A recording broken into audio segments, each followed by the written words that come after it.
emotional intelligence as an adult. If you want to call yourself as an adult, call yourself an adult rather, a responsible adult, you need to understand what emotional intelligence entails. Now, in the meantime, you know how you can communicate your questions and your feedback to us. The number is 0809 444 0981. Again, 0809 444 0981. That is the number for WhatsApp. We are not taking calls. So you can also stream live and drop your questions in the chat box. The line is, or rather, the chat box of Smooth 91 FM Lagos on YouTube. So let's go to the basics and let's start this conversation as soon as possible. How do you define emotional intelligence?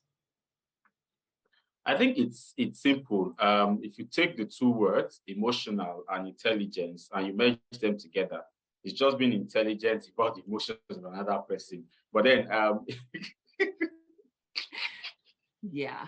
But What then if you about look people at who it, are not it's even in simply tune with their own emotions? yes, right. But then it's simply about you being aware and paying attention to the emotions of other persons, why people behave the way they behave, and not assuming that everyone would behave like you, right? I mean, it helps you to relate and interact with people in a respectful way. It helps you to behave and interact with people in a way that, I mean, they get to understand that you care about them, okay? You recognize various aspects of your feelings and emotions, and you take the time to work on your own self-awareness, your own self-regulation, your motivation, your empathy, your social skills. Now, when you're able to work on these things, it then helps you to, understand other people, basically. So it's more or less like the inside out of an individual, your inside out. So bringing your inside outward. So like I said, you're being aware, you understand or you know yourself. So if I can explain it to a 5-year-old, I would say emotional intelligence is knowing yourself, understanding yourself, being self-aware, being self-conscious, understanding what your triggers are, understanding what your limitations are, understanding how you express yourself, why you act the way you do. And until you understand that, you would find it difficult to interact with other persons, because if you don't understand yourself, you're not emotionally intelligent, there isn't any way you'll be able to pay attention to the emotions of the other person. Thank you. That thing you just mentioned, self-awareness, is a very big part. I believe it's a big element of emotional intelligence. So let's start to break it down little by little, bit by bit.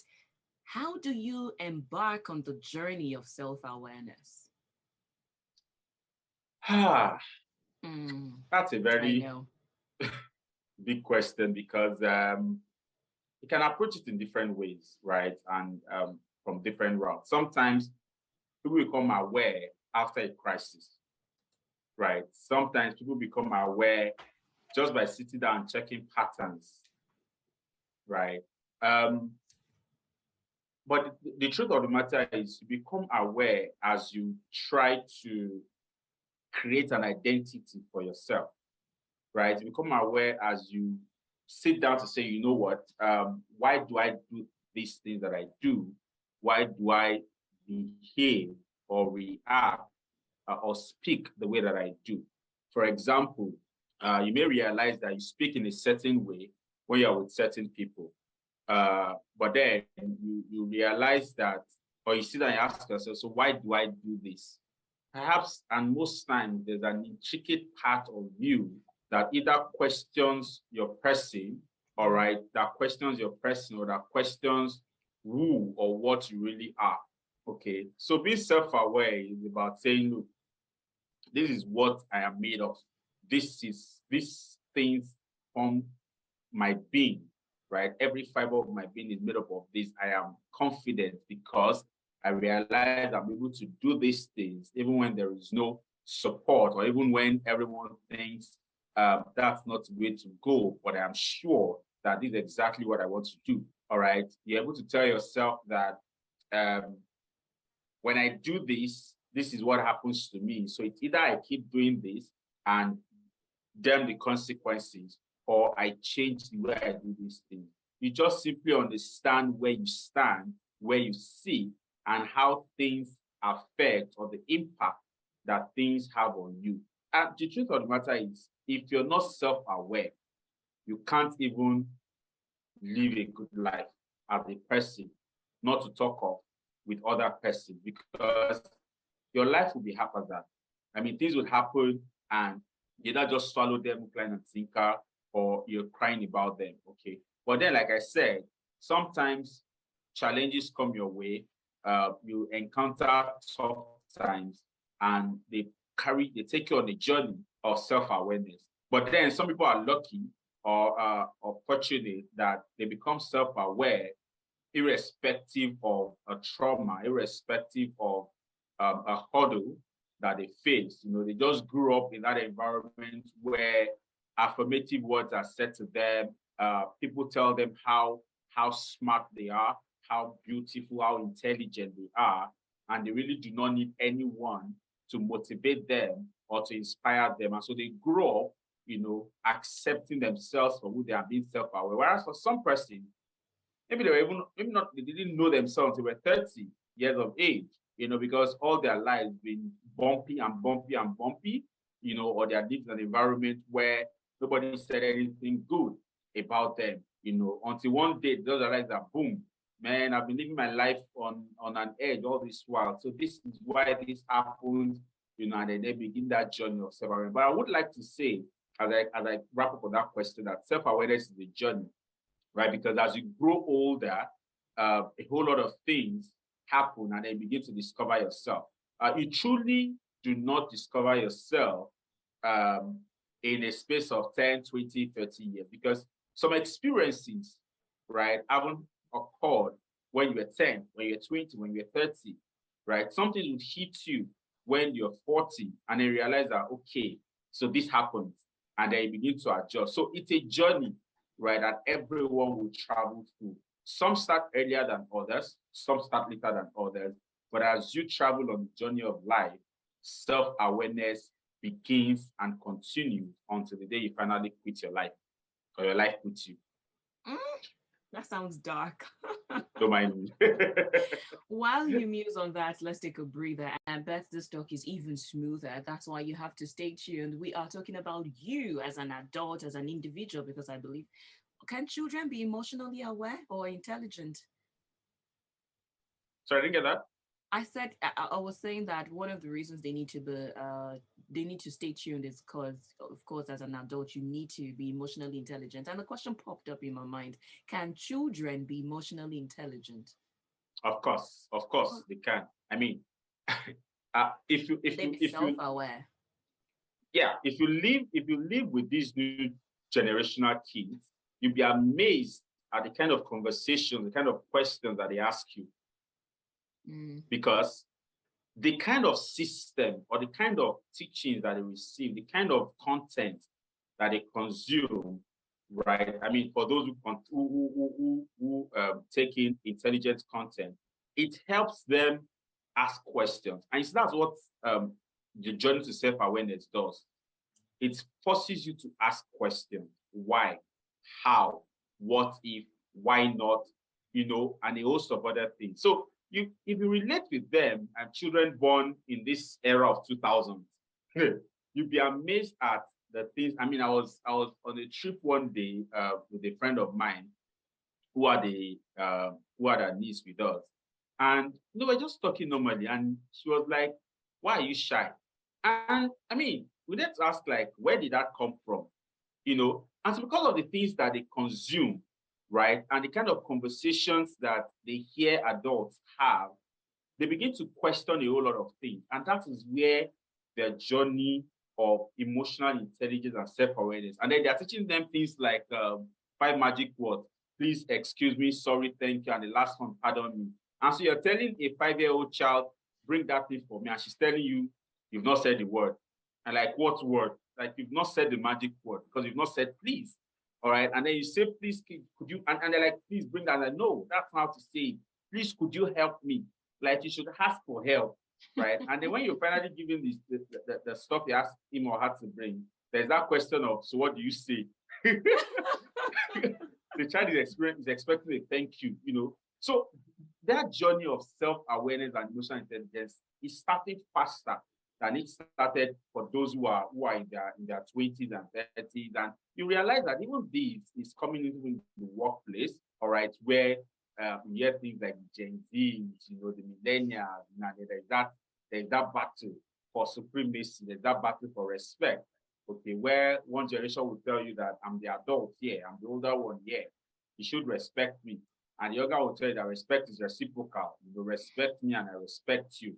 This stuff is too much for me. So yes, I mean, like I said, emotional intelligence has no age barrier, because you see some persons that will think that because of how old this person is, such a fellow should be emotionally intelligent, and boom, you listen to conversations, you see reactions and actions, and you be shocked, like, okay, this is a smart move. So that's nothing to do with age. You only get better, actually. But I mean, you can start at any age. Very, very explanatory. Thank Oh, you let for me that. draw an example that I like to use when I want to discuss this. So you're breastfeeding a baby, right? And the baby is being carried by another woman that's not the mother. Who tells the baby where the breast is? The baby already knows. How? From the first time, right? Yeah. But the baby doesn't know. Sometimes when a man carries the baby, doesn't really know if it's male or female at first. But then after a while, the baby can deduce that this person carrying me doesn't have the breast that has milk to give to me, and maybe keeps crying. But the moment a woman carries the child, whether it's the mother or not, the baby just realizes that there's this breast that looks like the one of my mother, and I can actually go there. Who teaches them? Who taught them? Nobody. It's the awareness that, okay, there's this feel that comes when this person carries, and there's just something about this other gender that this other gender doesn't have, and realize at some point that the child is not afraid of walking naked, and carrying the John Thomas and everything up and down. But then one day realizes that no, the same child that you've been bathing with the sister will tell you, mommy, I need my privacy. So it's just something that the environment either teaches you, right, or you sit down to teach yourself, or circumstances helps you to learn. Thank you very much. We have been breaking down the topic, at least the basics, the foundation of emotional intelligence, and that took us into self-awareness.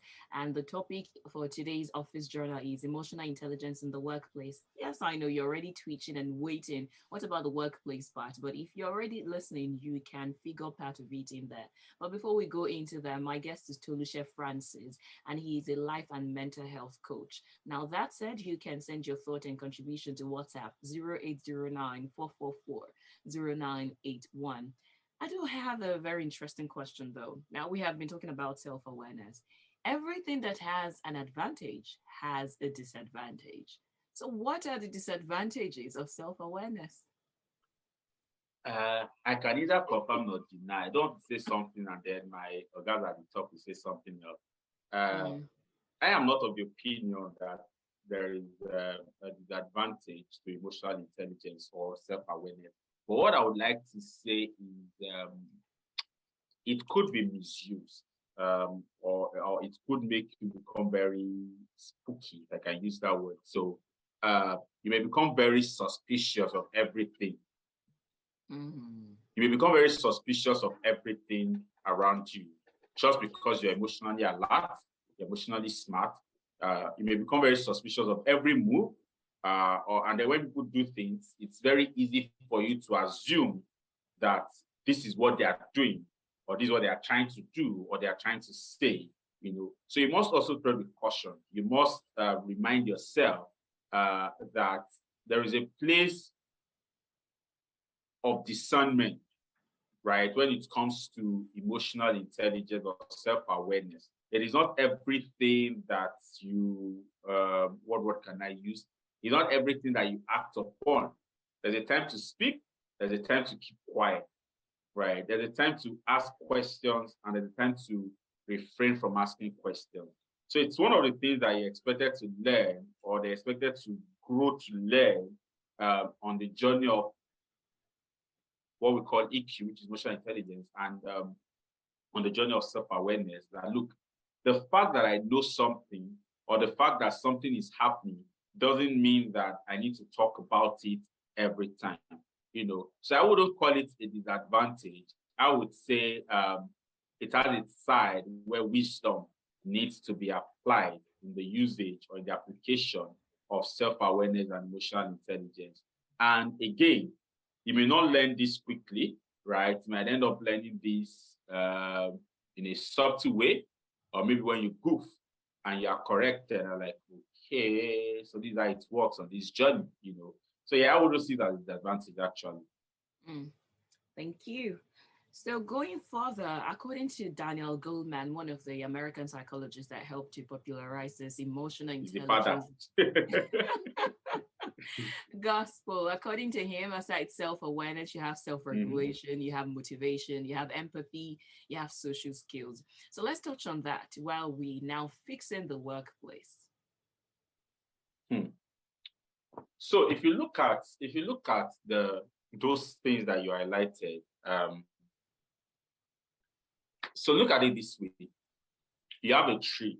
I always like to use something very relative. So you have a tree, and the tree has branches, right? So emotional intelligence is the body. So it's just about emotional intelligence, that's the body.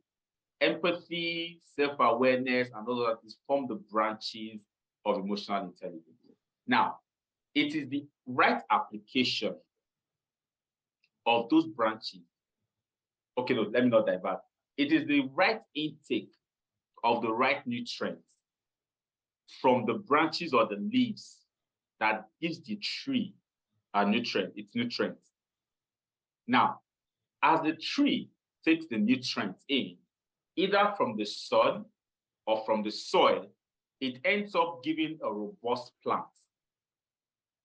So if the tree is drawing up nutrients from the soil, the branches through the leaves are drawing up sun and water into the tree. Everything comes together to give you a well-nurtured tree. So when you talk about emotional intelligence, you have self-awareness. You're self-aware, you're aware of who you are, you understand yourself. You have empathy, you have developed that skill of empathy. And the other branches, like you mentioned, it gives you an emotionally intelligent individual who not only understands himself, right, but also is able to show empathy to others, is able to be patient to learn of other persons, is able to relate with other persons in a social gathering, knows what to say and what not to say, how to dress for a certain event and how not to dress, understand or learn social norms. So in the end, they all form the branches that makes up an emotionally intelligent individual. And again, it's possible for a person not to be 100% and all of those things, right? Because we grow, okay? But then it helps that you have a bit of all of them, and that you're conversant or you're sure or you're aware of where you're lacking or where you're lagging behind, and you work towards developing that aspect. Some persons are very self-aware, but they have poor social skills. They talk anyhow in public, talk to anyone, So even if that happens, if your social skills are poor, but you're very self-aware, the people that you're interacting with will not see your self-awareness. They'll see your social skill. So they will term it as this person is not emotionally intelligent, right? If your social skills are dope, your self-awareness is dope, but you lack empathy, it will reflect in the things that you say to people and how you manage or handle situations. That so is at the end of the day, complex. You said? I said that is quite complex. Yes, because at the end of the day, it is your actions and your reactions that people see, not your thoughts. It's your behavior that people see, not your thought. How you present yourself, how you approach issues, how you attend to people. That is how people rate you. not how you think. Because how you think is reflective in how you speak or the things that you say. So nobody is inside you. Nobody knows your thoughts or your feelings. So, what does emotional intelligence look like in the workplace? Emotional intelligence in the workplace is simple. I mean, it's just basically understanding that all individuals are not the same, and you pay attention to each person and try to understand each person. I mean, so the workplace is grouped into teams, departments, right? And you don't have to be the leader of the pack for you to practice emotional intelligence at work. Do you notice a change in the appearance of a person? Do you notice a gloomy look from someone who naturally is always the life of the party? Do you notice the tone of the email of a person? Now you have noticed that. How do you approach the person? Because in the end, one of the greatest tools that is needed in the workplace is self-awareness and empathy. I mean, I will not put social skills that much because it's not a social gathering, but if you're able to show some empathy, the social skills will reflect. So how do you say things to people? Even as a manager, as a boss, as a team lead, how do you ask your team members that you want this done, you want that done, and they would rush to do it? Or are you such a person that the moment they hear you're coming, everybody is running to their desk? You're not going to build a culture where people will look forward to coming to work. Do you listen to feedback? Or do you think that you are a monopoly of knowledge? Do you accept the fact that you don't know and ask them, hey guys, so I've been wondering about this thing. What do you guys think? Do you engage them in conversation? Do you even give room, okay, for them to even walk up to you to have a conversation with you? So at the end of the day, you realize that emotional intelligence in the workplace is a whole lot more than just understanding your employees or understanding your teammates. It's about you yourself. How do you present yourself to the people you work with? Are you approachable as a team member, as a team lead? Are you open to feedback? Do you take offense at everything, or do you ask questions? I used to say that and HR managers can come for me for that. One of the ways to show emotional intelligence is to allow people to go on leave. How do you mean? What they do with their leave is their business. But if the offer letter states that they're entitled to leave and it's clearly stated when, then allow them go. Because if I come to say I want to go on leave, emotional intelligence tells you that this person needs this time off work to deal with certain things, personal, emotional. It doesn't really matter, And when they come back, can you ask, how did your leave go?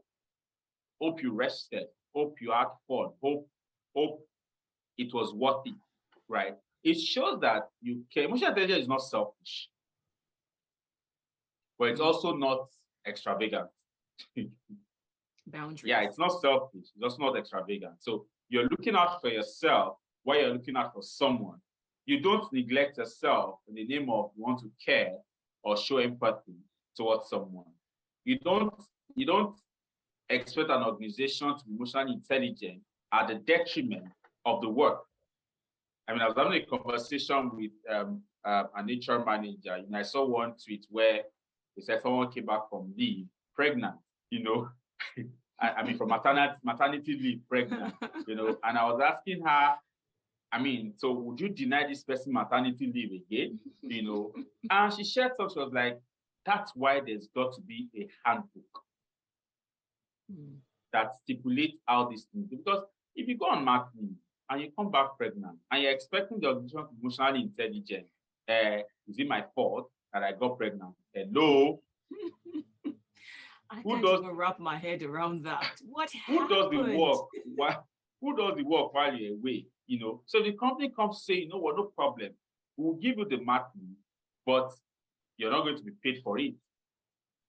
We're not saying you wouldn't go, but you're not going to be paid for it. And then you come and you're screaming they don't care, they don't do this. I mean, come on. So at the end of the day, everyone in the workplace needs to understand who they're working with, needs to understand the nature of the kind of work that they do, and understand that, okay, can I handle this? Can I cope with that? How can I help the person next to me to do this work better? No competition. Mm. Just see yourself as a team. The moment you begin to compete, you'll be looking for how to bring the other person down. I'm Hmm. not sure if I answered the question correctly. Oh, it was really great. Thank you so much. You really helped to summarize everything succinctly. So thank you, and we look forward to more conversations with you. It was a rich time tapping from your wealth of knowledge for free. Mhm. Thank you so much. It's been a wonderful time. Thanks a And whole lot. you can catch up with Toluse on social media. And that will be Toluse Francis on Twitter and Instagram. That is Toluse Francis, Francis, I believe. He's called the mentalist for a lot of reasons. And I believe that you've been able to get a sneak peek into his mind. So, yes, You reach can out check to me on him. YouTube as well. Oh, yes, you heard the man. Check him out on YouTube, The Mentalist. Yes? Yeah. Ah,